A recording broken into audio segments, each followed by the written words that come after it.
लोकसभा चुनाव में मिली अपार सफलता के बाद मिशन 2027 को लेकर राहुल गांधी और अखिलेश यादव का बड़ा संदेश। भारतीय जनता पार्टी टेंशन में है।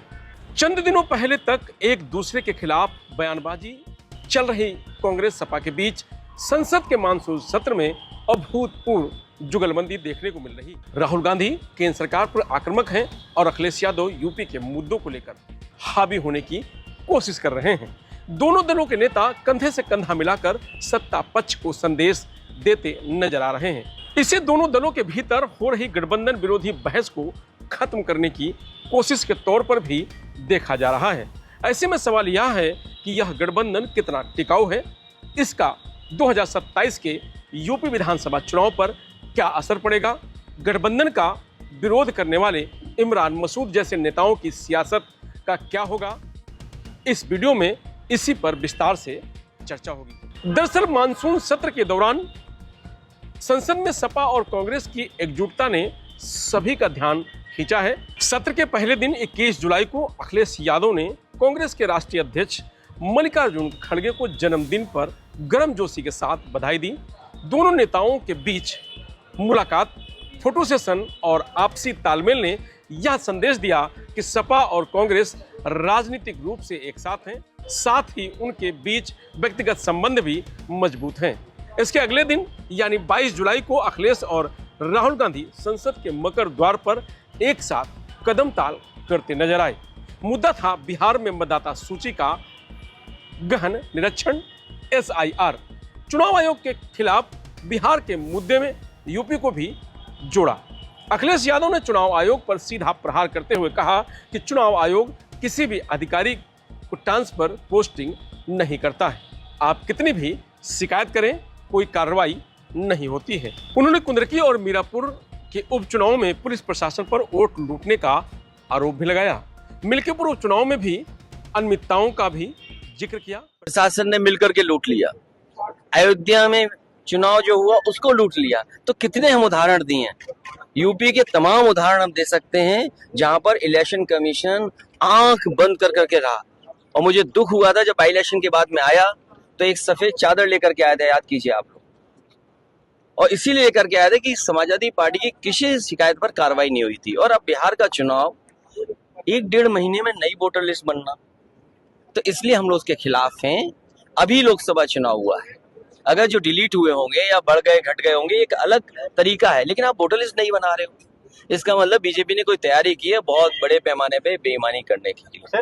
हमने आपने चंडीगढ़ में देखा बैलेट का जब वोट पड़ा तो कैसे बैलेट का वोट पड़ा था। तो कितने उदाहरण थे हम बीजेपी के। और बीजेपी के लोग तो बूथ पर पता नहीं कौन सी मशीन लेकर के आते हैं जिसमें वोटर ID कार्ड बना लेते हैं लोग। जो इलेक्शन कमीशन का सबसे महत्वपूर्ण कार्ड होता है वो कार्ड बन जाता है वहाँ। आधार कार्ड बनाने की मशीन लेकर के आते हैं बीजेपी के लोग, वो बना लेते हैं।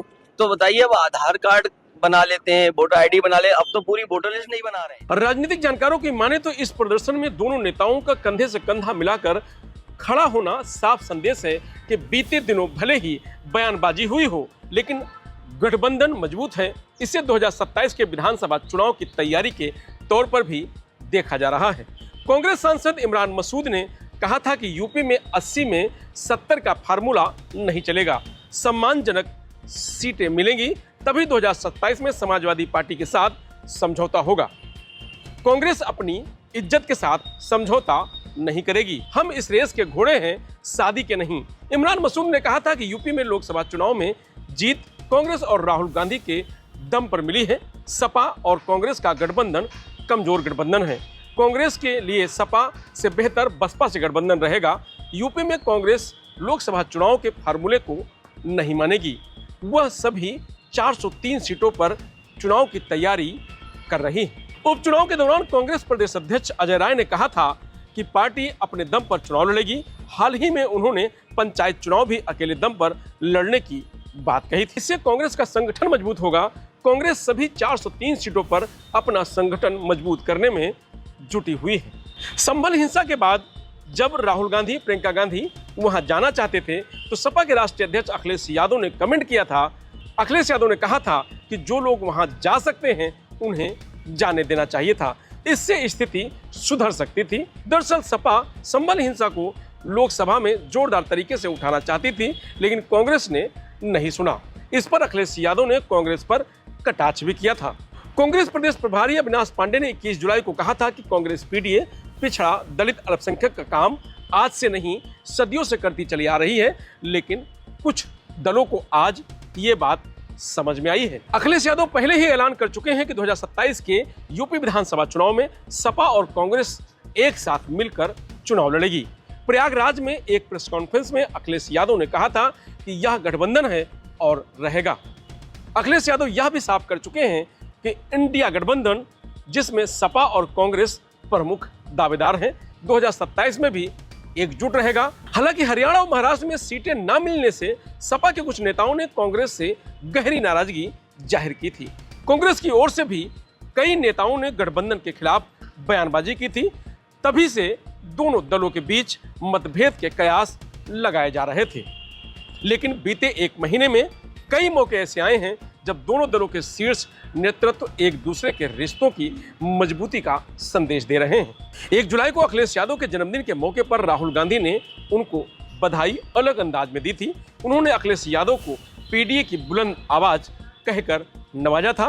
राहुल गांधी ने अपने बधाई संदेश में यह भी कहा था कि हम इस न्याय और बराबरी की लड़ाई कंधे से कंधा मिलाकर आपके साथ हैं। इसके बाद 21 जुलाई को कांग्रेस के राष्ट्रीय अध्यक्ष मल्लिकार्जुन खड़गे के जन्मदिन के मौके पर सपा के राष्ट्रीय अध्यक्ष अखिलेश यादव ने गले मिलकर मुबारकबाद दी थी। मौका भले ही जन्मदिन का रहा हो, लेकिन हाल के दशकों में यह पहला मौका था जब देश के दो बड़ी पार्टी के राष्ट्रीय अध्यक्ष एक दूसरे के गले लगे हों। कांग्रेस और सपा दोनों को लोकसभा के चुनाव में गठबंधन का जबरदस्त फायदा मिला था। सपा की 7 गुना से अधिक सीटें बढ़ गई थी, वह 5 से 37 सीटों पर पहुंच गई, जबकि कांग्रेस को सीधे 6 गुने का फायदा हुआ था, वह 1 सीट से 6 सीट पर पहुंच गई थी। इस सफलता ने दोनों पार्टियों को यह भरोसा दिया है कि उनकी एकता भाजपा के लिए गंभीर खतरा बन सकती है। राहुल गांधी ने संविधान, जाति जनगणना और दलितों के आरक्षण जैसे मुद्दों को आक्रामक तरीके से सदन में उठाते रहे हैं, जिसे सपा ने भी समर्थन दिया है। यह साझा एजेंडा न केवल दोनों पार्टियों के वोट बैंक को मजबूत करता है, बल्कि दलित पीडीए समुदाय को एकजुट करने में भी मदद करता नजर आया है। 2027 का यूपी विधानसभा चुनाव इस गठबंधन के लिए बड़ा इम्तिहान होगा। सपा और कांग्रेस अन्य पिछड़ा वर्ग उत्तर प्रदेश की सियासत में निर्णायक भूमिका निभा सकते हैं। यह गठबंधन कितना प्रभावी होगा, यह कई वजहों पर निर्भर करता है। सबसे पहले सीट बंटवारे का मसला। कांग्रेस के सहारनपुर से सांसद इमरान मसूद अखिलेश यादव को खुली चुनौती दे रहे हैं कि 2027 में 2024 वाला फार्मूला नहीं चलेगा। यानी 2024 में सपा ने कांग्रेस को 80 में से 17 सीटें दी थी।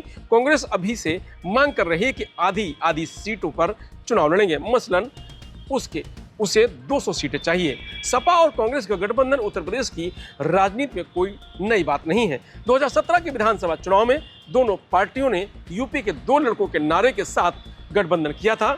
इसमें अखिलेश और राहुल की जोड़ी को खूब प्रचारित किया गया था।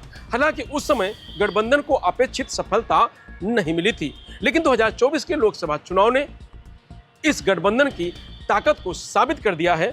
सपा ने 37 सीटें जीती, जबकि कांग्रेस ने 6 सीटें हासिल की, जो 2019 की तुलना में बेहतर प्रदर्शन था। इस समय राहुल गांधी और अखिलेश यादव की जुगलबंदी से भारतीय जनता पार्टी टेंशन में है और 2027 मिशन में राहुल और अखिलेश यादव, समाजवादी पार्टी और कांग्रेस की जो तैयारी चल रही है, वो भारतीय जनता पार्टी के टेंशन बढ़ा सकती है, क्योंकि इससे पहले लोकसभा चुनाव में इसी जुगलबंदी के साथ समाजवादी पार्टी और राहुल गांधी ने भारतीय जनता पार्टी को बड़ा झटका दिया था।